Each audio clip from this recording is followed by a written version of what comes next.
You're listening to Rolling Toe with trucking experts Kevin and Mike Beckett. This is the show where you ask the questions and we give you the diagnosis on how to get the most out of your truck. We'll talk about avoiding wear and tear, knowing your suspension and axles, and how to get more mileage from your tires. We're on the audio road. Let's get rolling. Wow. I don't know about you, but I feel better about my show already. I'm all excited. All right. Okay. Well, we haven't done this for 2 weeks, so I forget what we're supposed to do. Take calls. Take calls? Talk about Tires. I remember that. And I'm supposed to read this paper first because we're supposed to have a subject we're going to discuss. Well, that was the thing we did. All right. Well, we'll keep doing it until we run out of papers. Okay. All right. The paper tonight is on road wander, or a feeling of directional instability, and it can be caused by loose components such as drag links, universal joints in the steering column, missing bolts in the suspension, and many more things. In addition, air in the steering fluid can contribute to this. Once those classic usual suspects have been taken care of, we wind up with 3 normal items. First, improper toe setting. If the toe is towed out, while driving, there'll be a fight between the 2 steering tires for directional control, resulting in a road wander. A proper as-driven toe measurement normally finds the problem. This concept was discussed in part 3 of this series. The second is improper or too low a caster setting. Power-steered vehicles require a minimum of 2-degree caster for long wheel-based and tandem drive vehicles, to a normal max of around 6 degrees of caster for a short wheel-based single drive vehicle. Please keep in mind that the higher the caster setting, the more rapid the steer tire wear is, and the rougher the ride is. Improper caster is usually a result of using different caster shims in the 2 spring stacks. This attempts to twist the caster in the axle and causes a wrap-up in the leaf springs and a torsional twisting of the axle. This will increase and decrease as bumps are hit, and it causes directional instability. The third is an imbalance in tread depth between the steer tires and the drive tires. The sensitivity of the steering can be affected by having new or deep tread tires on one end of the vehicle and almost worn out tires on the other end. This is more pronounced on single drive vehicles than on tandems. It does not seem to matter which way the imbalance is set up. New tires on the front versus worn out on the rear can be just as sensitive as worn out on the front and new on the rear. This is caused by the speed of reaction for directional inputs. With a mostly worn out tire on the front, for example, there's little tread squirm and rapid directional response, while with new or taller treaded tires on the rear, there's a lag in the response due to tread squirm. This difference in response rate causes a feeling of instability in directional control. Okay, we've read our thing. We have a bunch of people on the line. We have a couple of people who have questions or comments, and if you have a question or a comment or just want to put your 2 cents in, push 1 on your phone dial. That'll put you in the queue for us to know you have a question. Don't push it twice. You do that, you erase yourself and you're gone. Clear? We haven't set up the PayPal account for them to put the 2 cents in. That's true. We'll trust them. Okay, we're going to trust them. We're going to continue with our Where Are You Calling From game. So let's start with the first area code. First area code up is 832. I have no freaking clue. 832. That's been true since the beginning. That's true.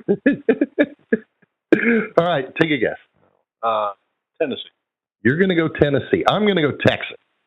I have no idea why, but we're going to do it. You're right. Hello there.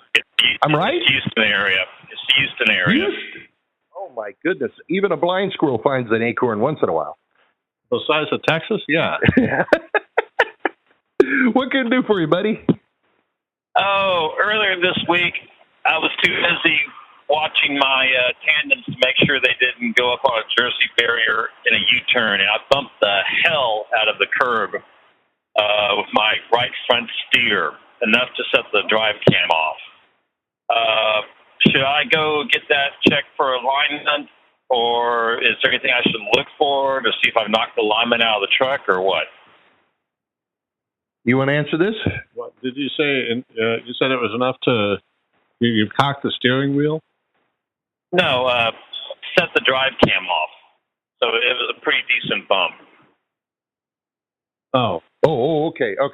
All right. The only two things that I would be worried about, first of all, you don't see any physical damage to the tire or the rim, correct? No bending or anything. Good. Okay. Second thing that I would do is I would take a tape measure and I would measure from the U-bolt on the steering axle forward to the front pin on the leash spring. Okay? And compare the measurement on the right side and the left side to see if the steer axle is still square to the front of the truck. And that's an indication of that should be that the steering wheel is still straight. Yeah, if the steering wheel didn't change, the odds are this didn't change either. Right. Okay? And the fact that the steering wheel didn't change position also means the toe is probably okay, but I would take some duct tape and a tape measure, and I'd measure the toe just for grins, just to make sure I'm okay. Okay. Now, do you know how to do that? Well, yeah. Did y'all post it on Facebook? Okay. All right.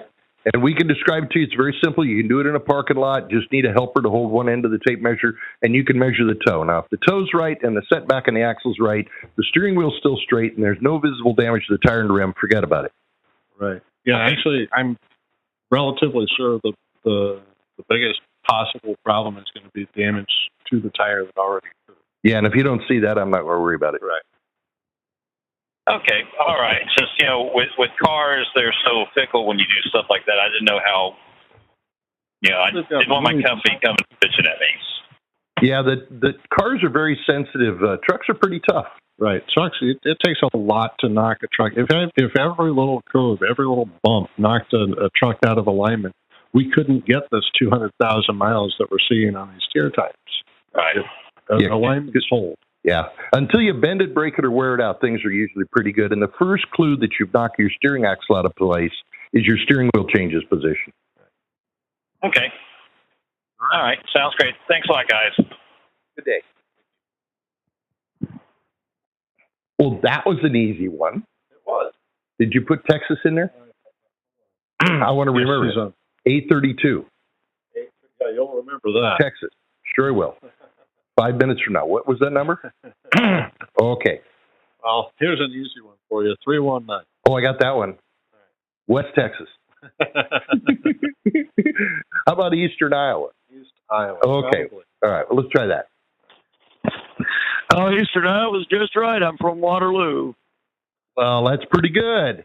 And how's things in Waterloo? Close. Don't know. I'm in Minnesota. Idiots out wandering around. I had to get out and do something. I'm headed to South Dakota tomorrow. Well, I'll be there next week, actually. All right. What's up? Well, I'm having some alignment issues. I've had the truck aligned 3 times in a year, and I'm basically to the point of just driving by these places and just throwing my wallet out the window for all the results it gets me. I'll put a barrel. I'll put a barrel out beside the road. You can just drop your wallet in on the way by. It'd probably be just about as good. Supposedly, my front end problem is supposed to be solved. I keep getting outside tire wear on my right front steer. Right now, I'm going to basically finishing out a set of steer tires now because I just had a 3-axle alignment done again 18,000 miles ago, and I figured, okay, well, this tire's already tore up. I may as well finish it out and then put another set on. But what's got me kind of mad about the whole deal is my right front inside drive tire is getting wear right on the inside edge. And, okay, I just had this 3-axle alignment done. I bought 4 new drive tires, moved the rears to the front, put my new ones on the rear. Same tire, same position, same problem after 18,000 miles. Okay, let's discuss things in order, first of all. Let's talk about your steer tires. If the alignment is correct, you should be able to slide your hand back and forth across that steer tire and find no feathered wear. If it's sharp one way and smooth the other way, the alignment's wrong. Okay? Even if the pattern had already started and he aligned the truck, the cupping would continue, but in 18,000 miles, the feathering would have disappeared. Okay, I'll have to check that. I can't do it now with the tire spinning this fast. Oh, you can. Just run real fast alongside the truck. You'll be good. Okay, so that's the first thing. The second thing is that inside edge wear on your drive tire is not from alignment. It's either a loose wheel bearing or axle flex, and the odds are it's a loose wheel bearing. Now, what make and model of truck do you have? I have a 2007 Mac. Mac Vision, okay. Max didn't come out with preset non-adjustable drive axle bearings. So I got a 95% chance your wheel bearing's loose. Yep. Okay? There are a couple of that can accompany a loose wheel bearing. One is the cupping that you see on the inside of the tire. The second could be an intermittent ABS brake light. And the third could be a vibration that when you're holding a steady speed on the road will come up through your seat and feet and shake and then stop and then shake and then stop while you're driving down the road. Between 40 and 55. It doesn't matter what speed you're at. Well, it's every time right now when I go, once I hit 40, it starts shaking and stops at 55. Is that in the steering wheel or in your seat and feet?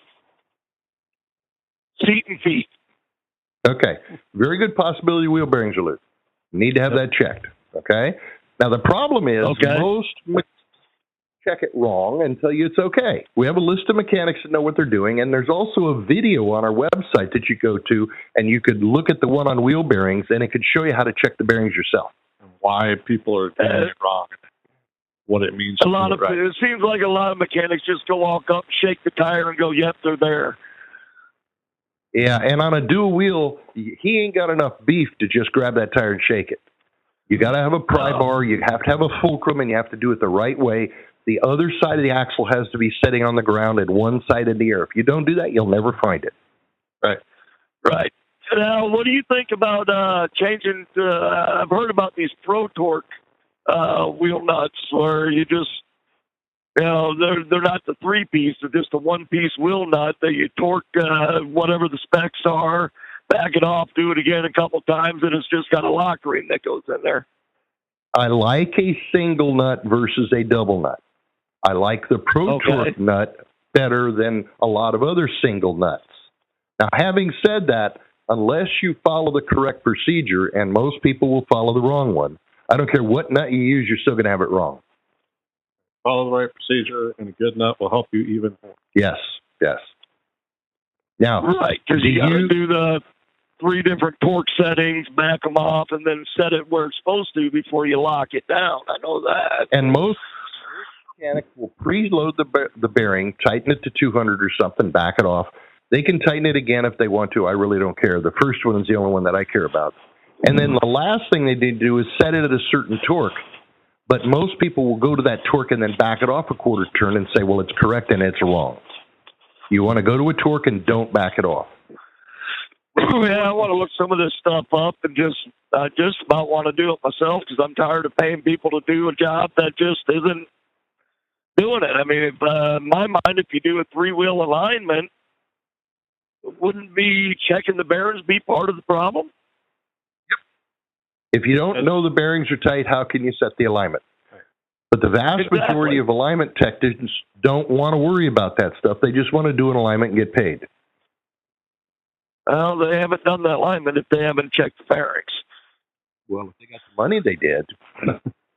Yeah. Now, shit. It is true that with the rear bearings, they can be loose and you can still align the vehicle. That's true. So, I mean, the steer bearing is one thing. If you don't tighten the steer bearing properly, you cannot set the toe properly. You cannot hold the alignment. The rear bearings, you should know. Just because you're only an alignment tech, not necessarily a mechanic, doesn't mean that you can get away with not advising the customer that this is the cause of the tire wear. Because like you just demonstrated, if you assume alignment is the cause or is the solution for all tire wear issues. Yeah, that's the reason we got into bearing adjustments and all the other stuff, because people kept coming back and complaining, well, you aligned our truck and now our tires are cupping on the drive axle. Well, wait a minute, that's not alignment. Run heel toe wear on the drive axle. Yeah, so we have to learn how to fix it. Knowing what the answer is and how to solve it is very important as an alignment tech. Right. Now, you can go on our that's website. That's the good thing about a show like this, because, you help educate the drivers.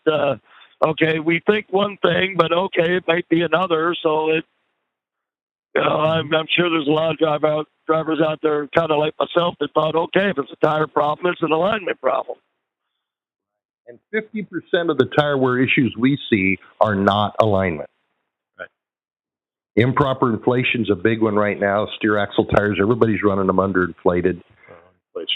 Loose wheel bearings, mismatched casings in dual wheels. There's all kinds of things that cause tire wear that have nothing to do with alignment. Right. Now, I run all 10 tires at 105. Is that kind of the wrong thing to do, or? Well, what size tire are you running? I'm running a 22.5 Low Pros. 2.5 Low Pro Load Range G tire, which is a 14-ply tire.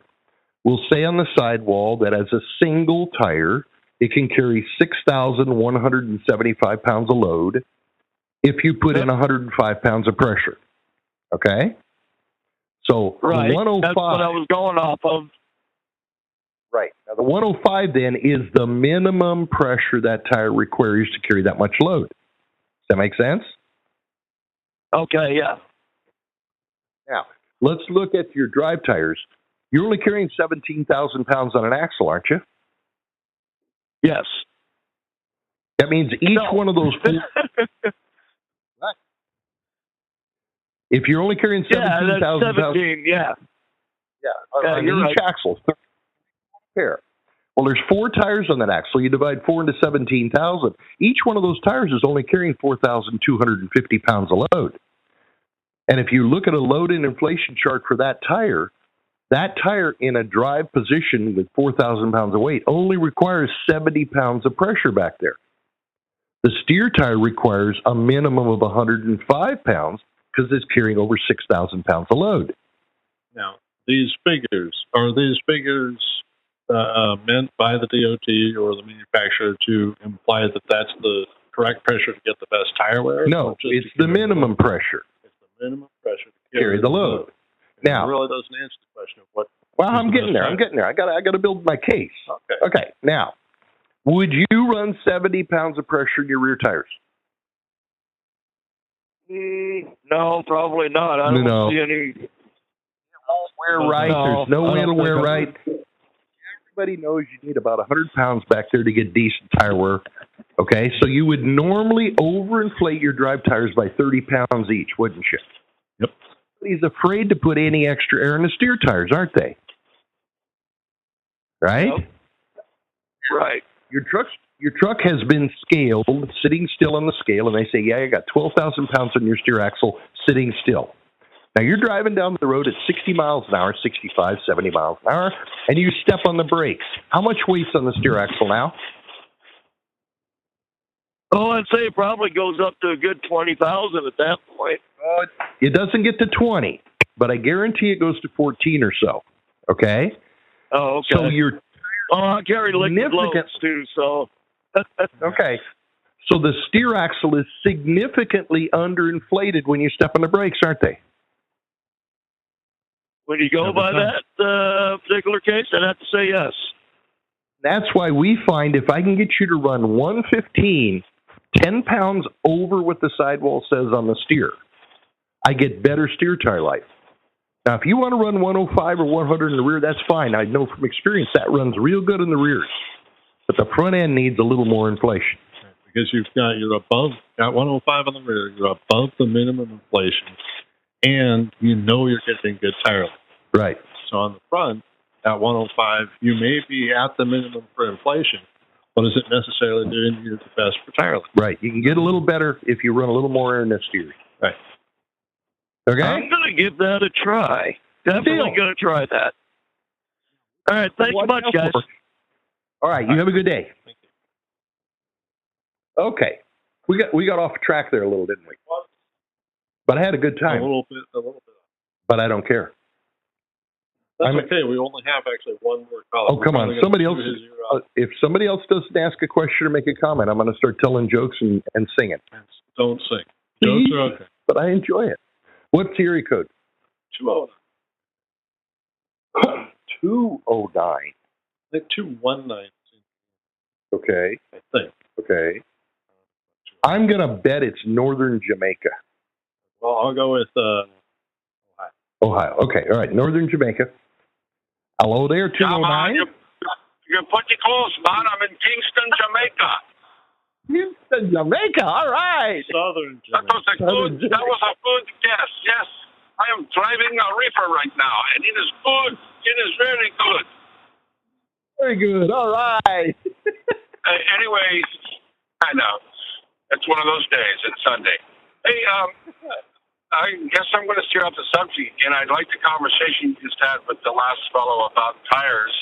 I just bought my first truck about 2 weeks ago, and I'm going to go to super singles on my drives, and I wanted to find out the good and the bad about them. I mean, the good I've heard is I'm going to get better mileage, but I've also heard some conflict about how much air pressure to run in them. That some guys say run between 125 and 130. Some guys say don't run more than 110 to 115. And what would you suggest? Well, it depends on the brand and the model of the tire. There is so much difference in the way singles are built that I can't give you a generic inflation that's always correct. The one thing I can tell you is that we find more air is better than less air. Okay? Yeah. So, do you know what kind of super singles you're going to go to?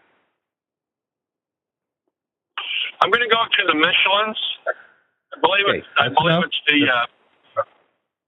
All right.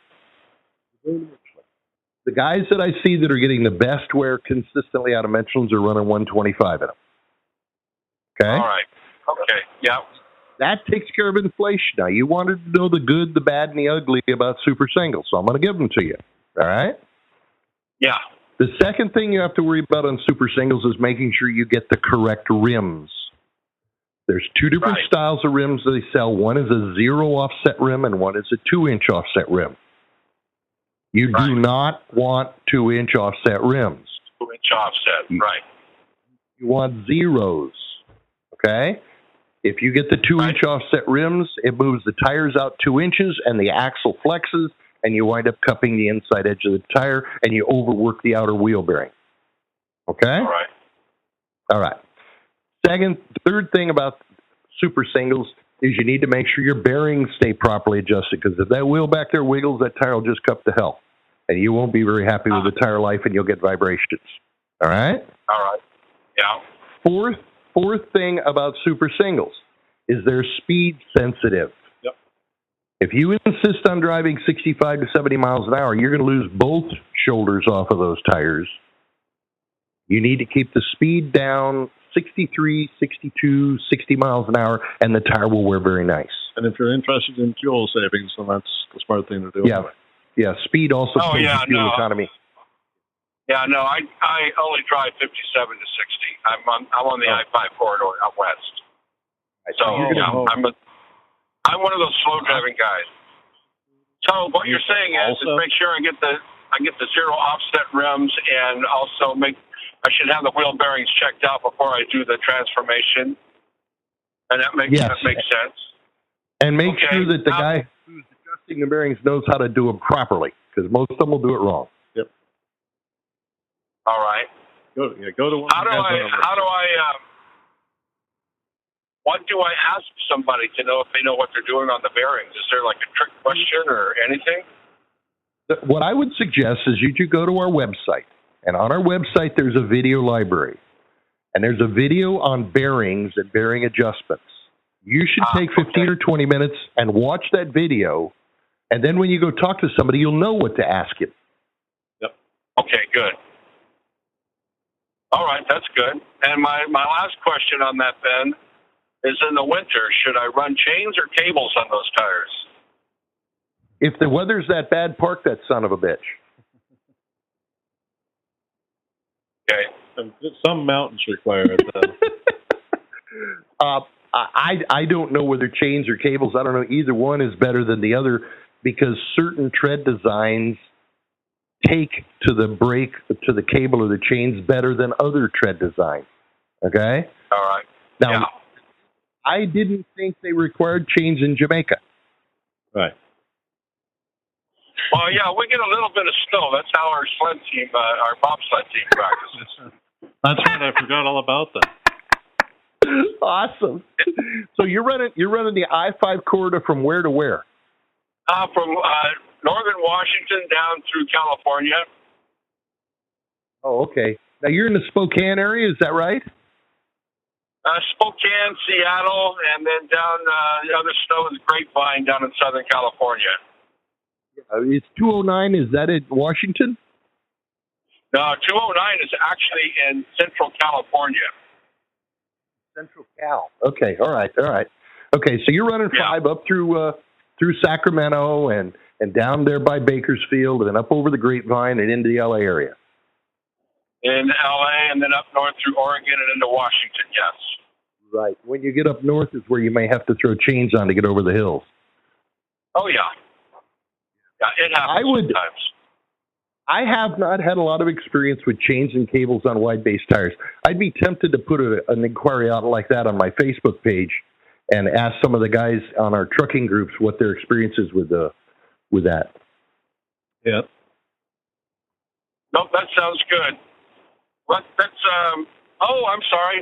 The last thing, when I changed these tires out, I was thinking about changing my shocks as well. Is there any particular shock that works well with the Super Singles? A new one, as opposed to an old one. Yes. A gas pressurized as opposed to a hydraulic. All right. In my experience over the years, I like a gas pressurized better than a hydraulic. New gas. Now there's this Road King shock out that everybody talks about. I have never been able to test it. I hear different stories about it, but basically, I want a shock. I want a good shock. I want it to work. That's all. There's only, 2 major manufacturers other than the King? Yeah. There's Monroe, and then there's Meritor, Arvid Meritor. Those are the 2 shock makers. Meritor and Monroe. Yeah. Okay, that's good. Well, I'll just do a lot of homework on them. All right, that's good. Well, the information's been very helpful. I appreciate your time. You enjoy the day. All righty. Bye-bye. Okay, cool. Got Central California, 209. Yeah, Northern Jamaica. Okay, all right. We got a couple more questions there. Which ones we got? And we've been at this for about a half hour or so. We're having fun. Got through 3 calls. I don't care about anybody else. This one's 541 area code. 541? 541. Where are you? I'm going to go Kentucky. Texas. Texas, just because it's big? Okay, all right. Hello there. Hey, guys. How's it going? You're both wrong. It's Southern Oregon. Well, there we go. I was going for Oregon. Alaska. I just missed it. What's up? Hey, not a whole lot. First-time listener. You guys cracked me up. I've been dying while I was on hold, just laughing at the show. I love the atmosphere. I had a question. You guys probably have covered it a couple times, but like I said, I'm new. I'm looking to have an MD alignment done at one of the shops on I-5 there in Oregon, so I could do it on my way home. But with it not being your guys' official shop, how do I know that they're doing the MD alignment method of instead of just a regular alignment? If they're on our list on our website, that means we're in contact with them and we've talked to them, and we're fairly comfortable that they're doing things right. Okay? Okay.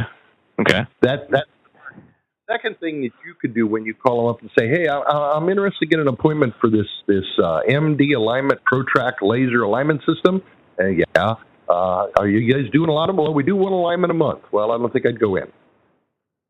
If they do 3 or 4 a week, okay, or like I talked to the Peterbilt dealer in Norfolk, Nebraska, he says, we use it once or twice every day. Okay, these guys are doing some work. Those are the guys I want. Yeah. The more it's okay, like that's good to know. It's just like sex. Practice, practice, practice. Exactly. The more you do it, the better you get, right? That's right. So I caught a couple callers ago. I also have super singles that I got on my truck when I bought it. But the 0 offset wheels, my drives are 2-inch offsets, so I have to switch those out just to keep from having the axle flex. But as you far can as, you can do you spend the money. You want to do something else? Sure. Something other than replacing them. Turn the rims around so that the offset is in toward the frame instead of sticking out. You'll have to change your valve stem and turn it so it goes out the little handhole instead of rubbing up against the brake drum.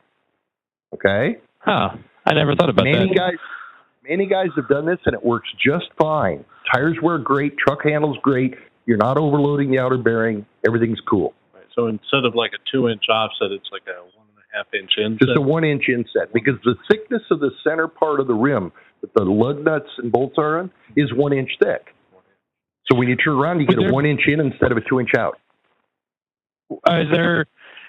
Oh, I'm trying to do the math in my head on that. Would there be any way to get like a spacer to put in between it to offset that back into a 0, or no? I don't think it's worth the expense of trying to manufacture something to go in there, because nobody makes one like that. What you'd have to do is you'd have to take a damaged rim that's got the rim bent and cut that center piece out as a spacer and put it in there, so you wind up with a 0. But then you have to have studs that are 2 inches long. Yeah. Oh, the studs on my truck are for duals. It had duals on it when I picked it out at the dealership, and I talked to him into switching them out for singles. So it's got the long ass, got the long studs in there. So I've got plenty of stud to deal with. If you could find 4 damaged aluminum rims and figure out some way to cut those things out and use them as spacers, that'd be fine. Okay. But what are you really achieving at that point? Yeah, we haven't seen where that's been necessary. Everybody that I've talked to that's flipped their rims with it just doesn't matter. Right. You're not losing any footprint. Yeah. Now, as far they want to get the alignment done on it. What do you guys think about those True Balance centering pins? To center everything up. Love them. Love them. And I will pick up a set of those. And then whatever you're doing for balance, make sure that you guys keep everything balanced so they run true. I have I actually have them in the truck. I haven't had them installed yet, but the counteract beads, I had them on the last truck I owned, and I love the counteract beads. Excellent. No problems at all then. You'll be good. You got the True Balance to center the wheels up. You flip the rims around. You get in alignment. You balance them. You're good to go. Jackpot. Thank you, guys. I appreciate it. Keep it up. Buddy, you have a good day. Okay, we got to push a button. Did you mark that down? Where was he from? Oregon, that's right. Oregon. Southern Jamaica. He's a duck. Quack, quack, quack, quack. Okay, what do we got here? Next one is the 620. 620. 620. What are you doing? Did you lose them? 209 didn't stick, huh? Okay. It still is. Because you didn't hit the save button. Oh, maybe I did. We got to hit the save button. There it is. See? All right. I know how to run these computers. 620. What do you think? Miami. I'll go with Illinois. You're going to go with Illinois. I'm going to go Miami. I want a southern state. Okay. Hello, 620. Hello. Where you at? Western Kansas.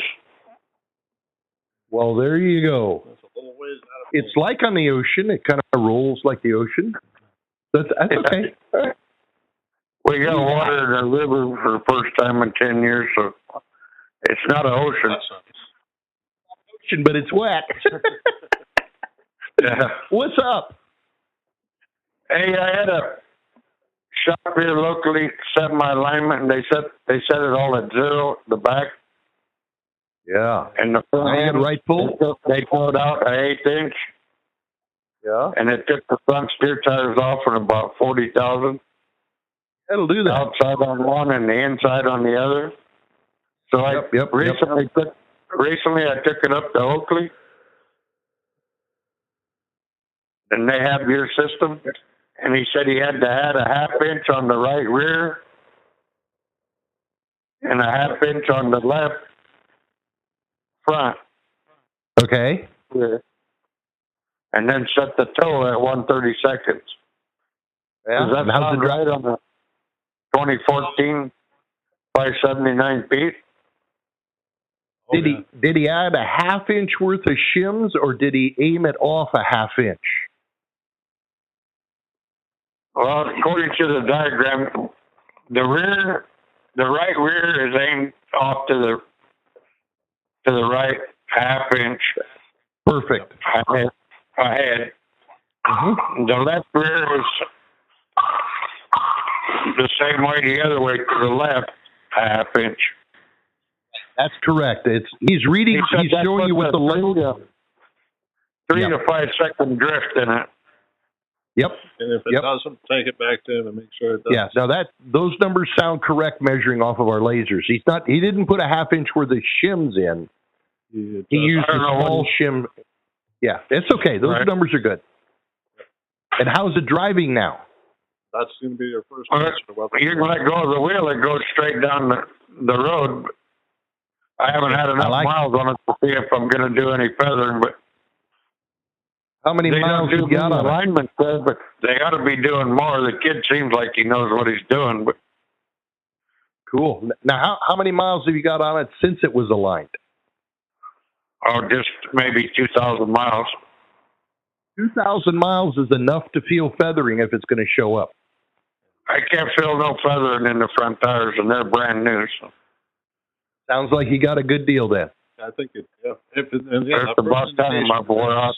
A couple sets of front tires. I put new shocks, checked everything, and he checked all the bearings before he started aligning it. But a lot of guys I hear on Sirius radio, guys telling them, "Well, just get your tape measure and your string out and measure back and set it at 0."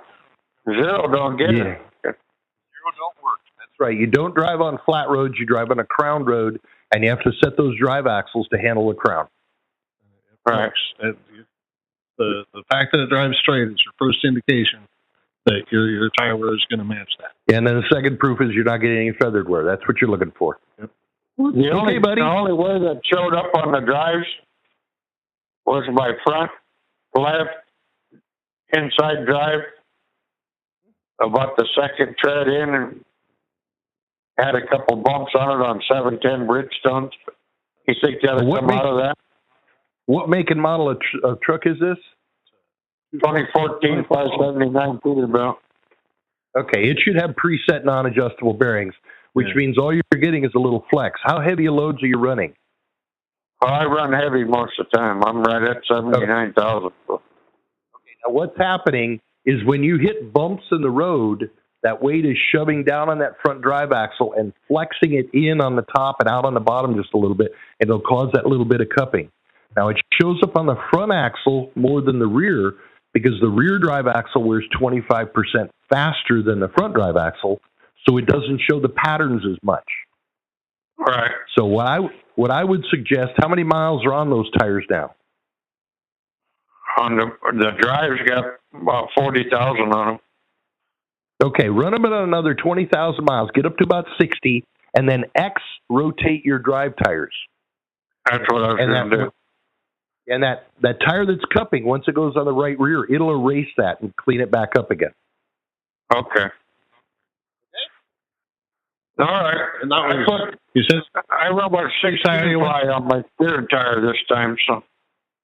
Okay, so now you're running, 125 PSI up there? Well, we put them at 120.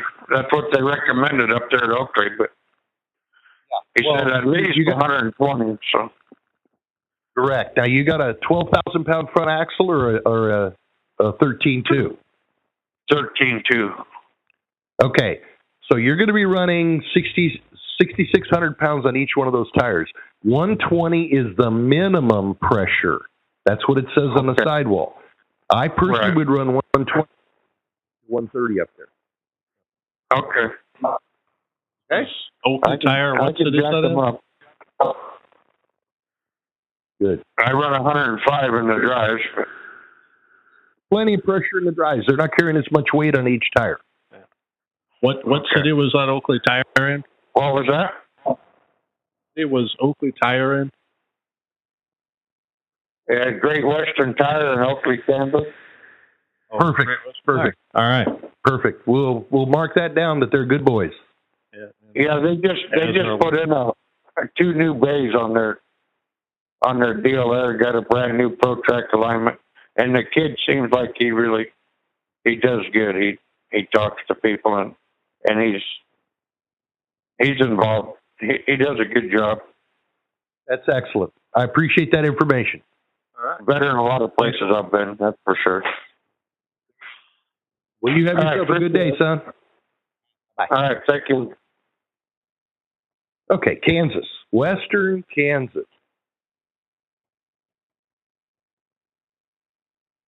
You gotta push that other button. There we go. And he's gone. Okay, all right. All right, what do we got now? About 13 minutes, and we got $2. This one's 203. 203. I'm drawing a complete blank. I'm going to go Idaho. Well, I'm going to go with Oklahoma. Oklahoma. Okay. All right. Hello, Idaho. Oklahoma. Mike, you're correct. I'm very, very far east Idaho, also known as Connecticut. You're my kind of guy. I love it. What's up, buddy? Mike's always right. He's right. Exactly. Mike has never been wrong ever. I got a complaint and a question. My first complaint is I've been using for about 2 years somebody that does the MD alignment. He's out of Kansas City. And both me and my tire guys are really pissed off at him because I'm not wearing tires out anymore. That Chad, he does them damn alignments, and he doesn't, and my tires don't wear out anymore. I'm really upset about it. So they and my tire guys hate him. Yeah. They end up dry rotting your tires after driving them for 2 years. I just wear them out straight. You need to spend some money so you have a tax deduction. So what you do is you just send it to us, and we'll send you a receipt. Okay? Okay. All right. No problem. All right. Send the money to us, not tax. Yeah, I want the money. Okay. What else? All right. With that said and done, I have a tire gauge that I'm feeling pretty confident that it is not accurate. And I know that you can get them calibrated. Do you know of a place that I can go out on the road where I can stop and get my gauge calibrated? Well, first of all, most gauges cannot be calibrated. Okay? You can check the gauge to see how far off it is. And then mark it. Okay. And then mark a tag that says plus 5 pounds or plus 10 pounds or whatever. In that sense, you calibrate. Right. But you can't physically. Some of them you can't. The gauge I have actually has an adjustment on it. Ah, perfect. That's nice. Okay. So you unscrew the two halves and you got an adjustment screw and you put it back together and you check it again to make sure it's right. Okay? Correct. Now, most of the major tire chain stores, a TCI store, a Goodyear Wingfoot commercial truck tire store, a GCR store, will have a tire pressure test station mounted on the wall in the shop, and the guys are supposed to check their tire gauges once or twice a month. Okay? Okay. So look up in the phone book, find one of those stores that's on your route, give them a call, make sure they got the gauge, then just drive in there, walk in the shop, check your gauge, adjust it, and you're done. That's easy enough. And being that I'm not using mine commercially, I'm just, checking mine. And quite honestly, I have a tire pressure monitoring system, but I still double check about once a month to make sure maybe something didn't get wacky in the tire pressure monitoring system. So how often should I be adjusting my gauge? Well, if you're not beating against the side of the truck while you're standing and talking to somebody, and if you're not throwing on the ground, boss, the odds are that gauge only needs to be checked once or twice a year. Okay. Guys that are using That's easy enough. every day, all the time, they need to check them more often. Yep. Excellent. Okay? Thank you so much, gentlemen, and I really appreciate the show. Not a problem. Enjoy your life in Idaho. I will. Bridgeport, Idaho. Bye. Exactly. Bridgeport, Idaho. Thanks for the warped sense of humor, guys. You're welcome. Thanks for calling. Bye. Okay. Yeah, Chad has a way of pissing off tires. Yes. I've heard that for years. Yes, they're not selling enough tires. That's just too darn bad. They've had. I recall, Chad had a tire dealer go into one of his customers' fleets and go through and survey the fleet and come in and accuse the service manager of lying that because he had to be buying his tires from somebody else because they were all lasting too long. They lasted way too long. His tires don't last. We had a call from a guy in just outside of Providence, Rhode Island. Yes. He has a small fleet. He's been using our system now for a year and a half. And he tells us that he used to get between 40 and 60,000 miles on his steer tires. These are actually, this figure of 40 to 60,000 miles came from him. Tires. That's a story that we've heard for lots of time. 2 decades. Right. He's using our system. He's been using a year and a half. He's got one truck now that's up over 145,000 on the same set of steer tires. And he says this year, from January until August, he spent $43,000 less on tires than he did the year before. So it could work. And the tire guys get pissed because they're losing all their business. Aren't they? Too bad. We got one more caller over there. Who is it? We do. It's 7658. 765. Any guesses? Well, I'm going to go south this time, too. I'll go with, I'll say Florida. I'm going to go Indiana. Probably wrong, but that's okay. Stop it, yeah. Hello, Indianapolis. Southeast Indiana. Hello, can you hear me? Southeastern. Yes.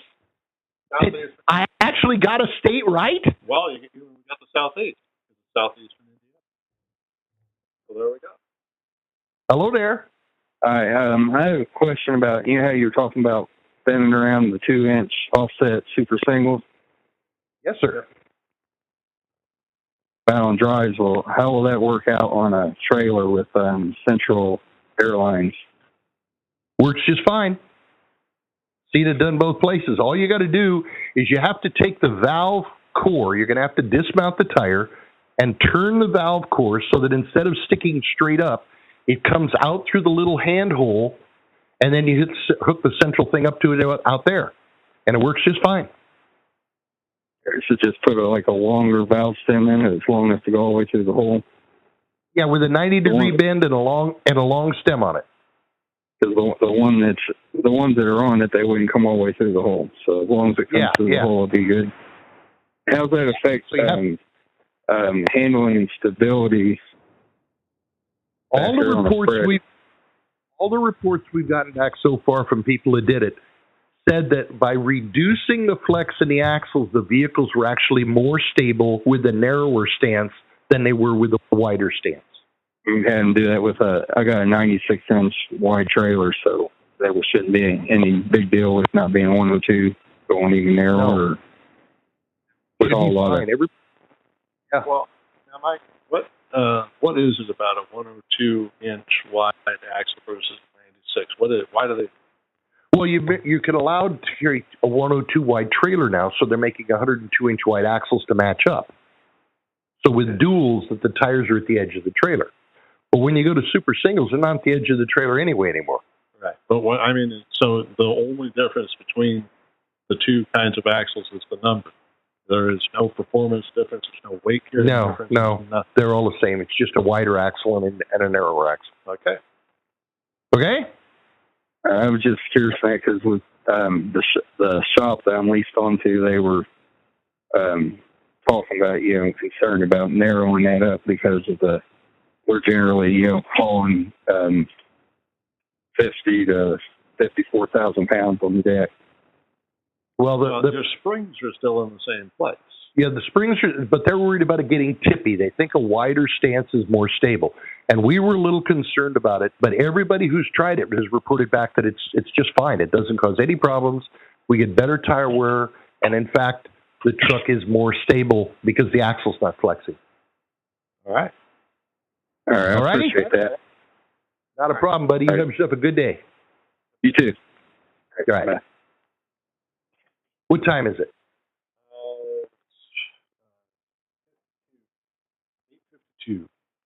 8:52. We've come pretty close here. Yeah. Do we have any more questions?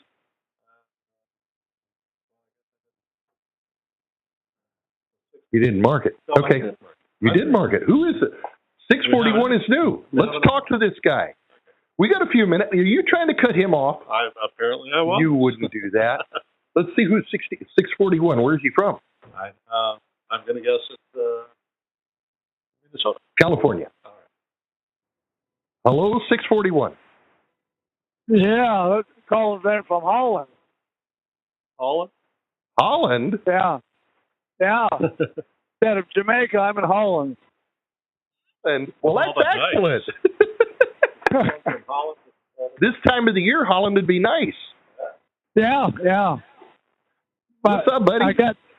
The question is, I save all my tires and I just pull them off as soon as they get a little bit wacky, and then we run them out in the summertime. Run them out in the summertime, and in order, so I have, needless to say, I have a little problem matching them just perfectly. I thought I heard somebody say on the program here little time back that you can get a little bit of